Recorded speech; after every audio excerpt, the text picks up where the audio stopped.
everyone, welcome back to a new video. Now I uploaded the Overclocking tutorial about a week ago as of recording, and has amassed nearly 600 views. Thank you very much for all your support. Today we'll be talking about the gains of performance and what you should be expecting out of an overclock system. Now if I was an absolute dickhead, I wasn't so tired, I would have some gameplay footage for all of you, but me deciding to disassemble my Xbox at 1 AM and accidentally screwed a massive hole through the IDE cable. So I'll be replacing that sometime this week or maybe next week as of recording, but for now I'll be talking about the gains. I warn again today that overclocking your original Xbox does have the potential to brick your Xbox, so please proceed with caution.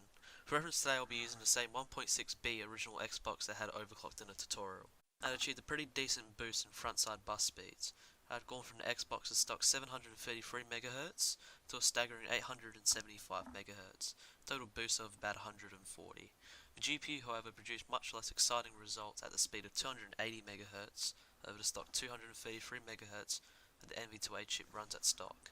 I achieved a pretty good frame boost in homebrew games such as Quake 3 Arena, Half-Life and Quake 2, specifically the hardware rendered version of the Quake 2 port. Rather than getting below 30 FPS in Quake 3 Arena on a free player bot skirmish, it's getting a pretty solid 60 FPS with a few dips down to the mid 40s. It's most likely a RAM issue as I have heard from the developers of the Xbox port, porting the game over to the Xbox was a trivial task due to the RAM limitation that the Xbox has. Half-Life ran pretty decent. There were two versions of the Xbox port, one that works on 128 MB RAM and one that works on 64 MB RAM. The game runs great and have gone pretty far into the game. Now on to Quake 2. There are multiple versions of the Xbox port such as the software rendering mode and the hardware rendered one, but for today's reference I've used the hardware rendered mode as that will give me the best performance boost. For some reason the game's capped at 480p, but I believe that's because I'm running a 1.6B which has the Excalibur chip. This will cause a black screen whenever I went over 480p, but the game still looks good at 480p. I'm actually getting a solid 60 FPS without any hiccups along the ride. I don't really spend much time with emulators, but I have spent some time to talk about it.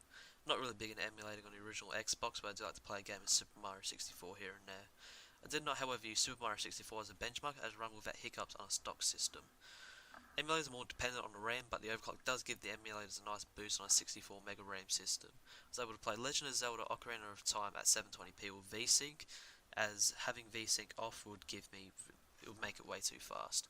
I tried playing Pokemon Stadium 2 and that would not load for some reason as I get a black screen on load. This concludes the segment of homebrew and emulators on the Xbox with the overclock, but now I'm going to go on to some questions I received on my Discord and some other media. I had people ask me if retail games benefit from overclocking.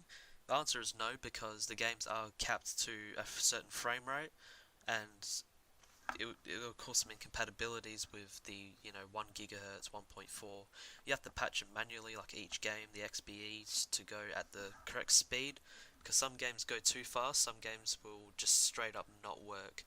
I did the patch all my games.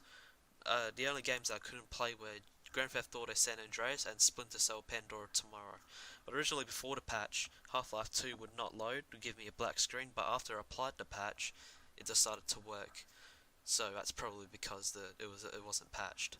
I do have a link in the description below with the patching program that you can download, and then you can go automatically patch all of your games and then FTP them over to your Xbox. The question that I asked myself is this the end to the CPU upgrade that the N64 Freak does?